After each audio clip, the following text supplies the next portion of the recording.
Hi everyone. So for part 2 of our homeschool portfolio series, this is all about, I'm gonna take these off because there's such a glare coming through this window. Okay, this is all about physical portfolios. So if you saw our last video, that one was all about digital portfolios. We use Trello for digital portfolios.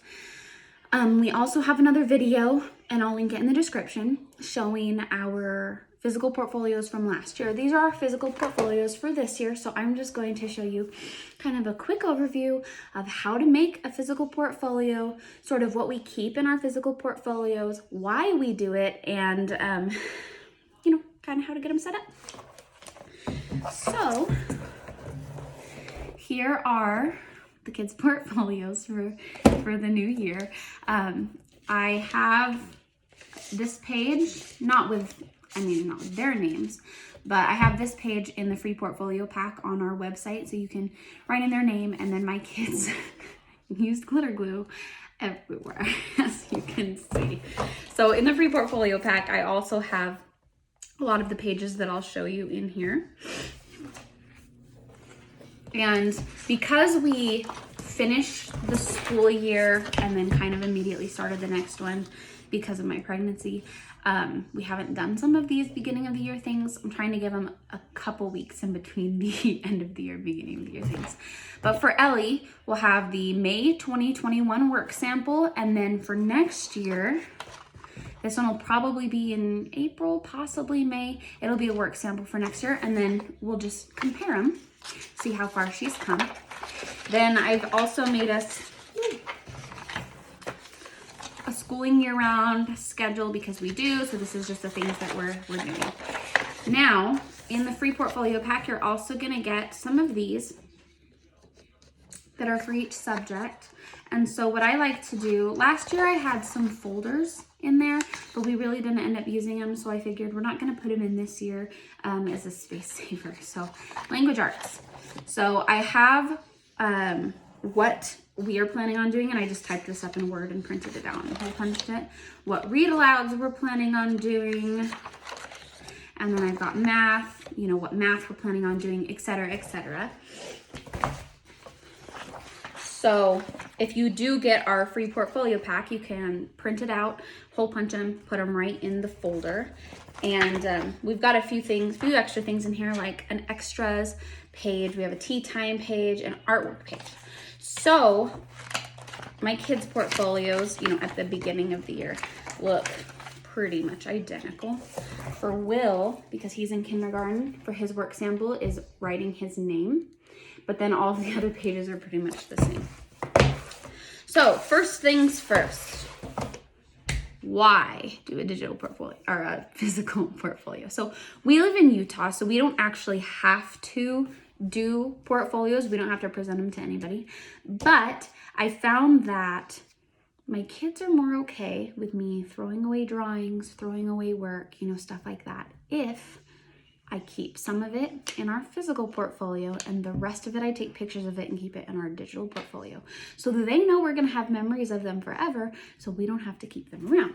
So the reason we do physical portfolios is kind of for them, because we're all hands-on learners in this house, and so we like to kind of flip through and feel things and look, and then also they can take these to their grandparents and aunts and uncles and things like that and show them, like, hey, look, this is what I did. And we actually did that with last year's portfolios, is we showed grandparents, how they were doing. So that's our why. Your why may be that you do have to present a portfolio to somebody. Maybe you just want to keep it for yourself. Maybe you want to make it as a keepsake for your kids when they get older. There are a lot of reasons. Number 2 is really, really simple to start. Let's see, these are 1.5 inch. So we went to Smith's, got the 1.5 inch folders, printed out the stuff in the free portfolio pack, hole punched, put them in. Now we're ready to go. So what I do, or what I try and do, sometimes I'm really good about it, sometimes I'm not, is at the end of every month or at the end of every unit, or what we're gonna do now is, like, at the end of each workbook, sorry, I have the hiccups all of a sudden. At the end of each workbook that we finish, what I'll do is I'll thumb through it and I'll take pictures of some of it, which we actually take pictures of it every day if you watch our digital portfolio video. But I'll just take out a few samples of each, you know, maybe of a concept they learned, a standard they met, you know, a goal that they met, something like that. I'll just take them out, hole punch them, open them up, put it in. Very, very simple.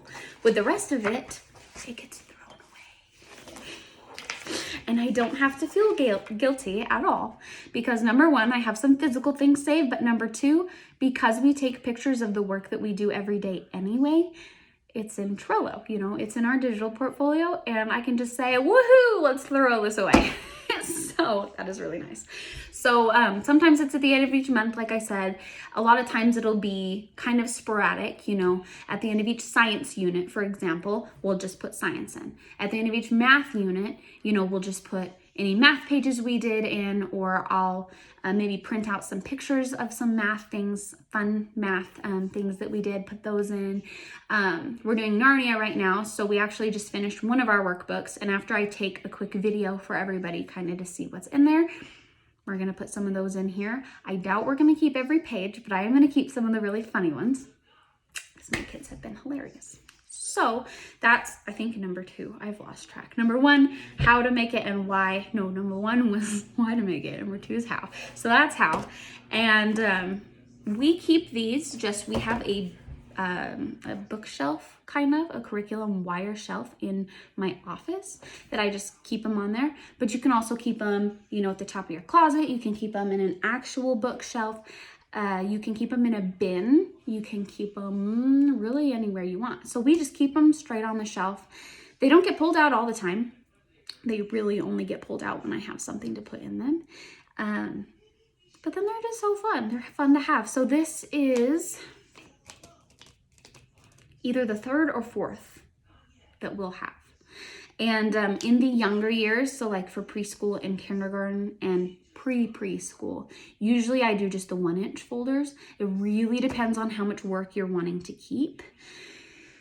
And you don't even have to do a physical one. You can just do a digital one. But I like to have both just in case maybe Trello stops working for some reason and we lose all our digital work. Yay, we have physical.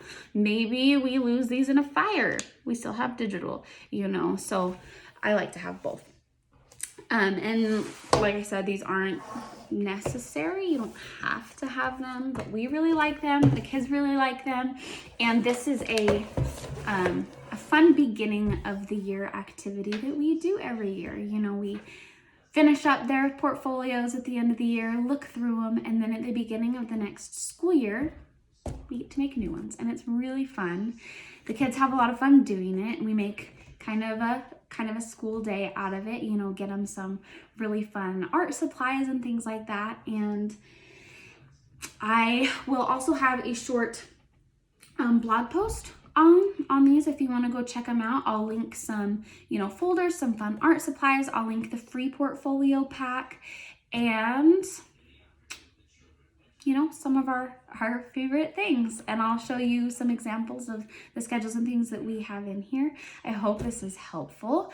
I will have another video next week, but off the top of my head, I can't remember what it is. So you'll have to turn in for part 3 of our homeschool portfolio series next week. We also have a new video today about our curriculum picks for the year if you want to check that out. Don't forget to subscribe if you want to receive our videos. You know, leave me a like if you like this video, and go ahead and leave me a comment if you have any questions. If you just want to tell me that I'm not as crazy as I think I am, all those great things. I hope y'all have a great day.